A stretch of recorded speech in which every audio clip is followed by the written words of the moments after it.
In recent years, the world has been described as an increasingly hostile place for humanitarian aid workers. Kidnappings, violence, assassinations, the risks appear to be constantly rising. Using a variety of methodologies, several studies on different periods have attempted to quantify the phenomenon.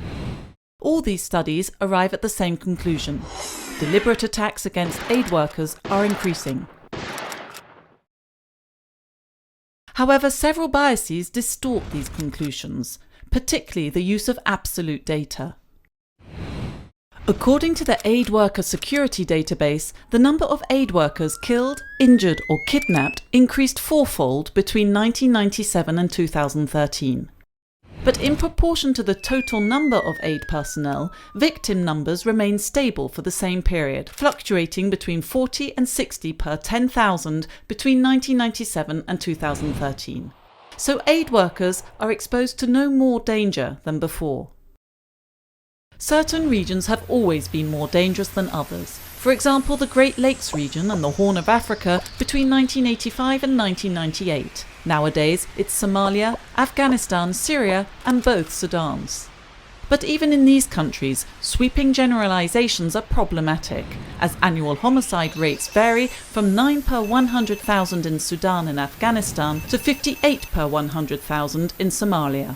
To conclude that there is intent, in these areas at least, to target humanitarian aid requires comparing violence committed against aid workers with that committed against the civilian population in general. To date, nothing proves that aid workers are the targets of generalized or specific violence, or that violence has increased. However, it is clear that the number of aid workers exposed to danger is growing.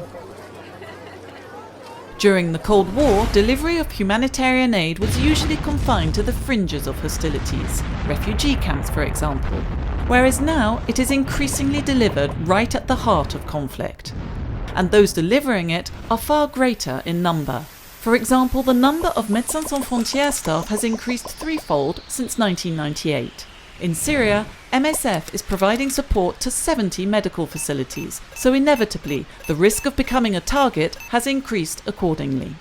In practice, without qualitative analysis, this plethora of numbers serves to justify the calling in of experts and implementation of more and more procedures. The profusion of guides, protocols and rules puts the focus on protecting institutions rather than aid workers. Security regulations are no longer based on experience garnered in the field, but rather on a management approach designed to protect employers from legal redress.